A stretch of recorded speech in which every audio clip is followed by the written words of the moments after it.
வணக்கம் உறவுகளே, எல்லாரும் எப்படி இருக்கிறீங்க? நல்லா இருக்கிறீங்களா? சாப்பிட்டீங்களா? இன்றைக்கு மதியம் நான் செய்த ஒரு குட்டி சாலட். அது என்ன சாலட்டுன்ட்டு வாங்க பார்ப்போம். தக்காளி சாலட். எங்களோட அம்மா சிக்கன் சமைக்கும் போது சாலட் கேட்டால் இப்படி தான் தக்காளி சம்பல் செய்து தருவாங்க. அதுபோல் நானும் இன்றைக்கு ஒரு தடவை தக்காளி சம்பல் தான் செய்ய போகிறேன். எல்லாம் நாங்கள் பச்சையாக ஃப்ரெஷ்ஷாக சாப்பிடும்போது அது ஆரோக்கியமான ஒரு சாலட்டாக தான் இருக்கும். தக்காளி பழம் எல்லாம் நான் சுத்தமாக முதல் கழுவி எடுத்திருக்கிறேன். எந்த சாப்பாடு நாங்கள் செய்தாலும் முதல் சுத்தம் முதலாவது. அப்போ அதனால் எல்லாம் கழுவி எடுத்துகிட்டு எல்லாம் வெட்டி எடுத்திருக்கிறேன். யாரும் தப்பாக தவறாக நினைக்காதீங்க. நாங்கள் எப்போதுமே சாப்பாடு செய்யும்போது சுத்தமாக செய்ய வேணும் இல்லையா?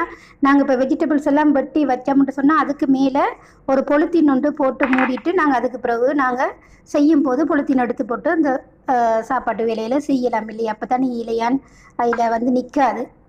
அதுக்கு பிறகு நான் பாருங்கள், தக்காளி பழத்தை நான் ஸ்லேஸாக வெட்டி எடுத்திருக்கேன். அது கூட ஒரு வெங்காயம் வெட்டி எடுத்திருக்கிறேன் மெல்லிஸாக.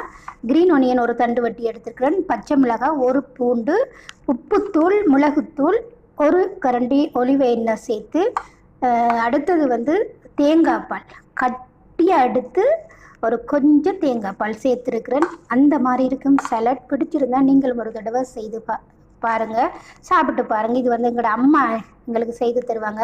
அம்மாவை எப்போதுமே நாங்கள் அன்பாக பார்த்துக்கொள்ளணும். அம்மாவை நேசிங்க, அம்மாவுக்கு எல்லாம் வாங்கி கொடுங்க, அம்மாவை அன்பு காட்டுங்க. இந்த காணொலி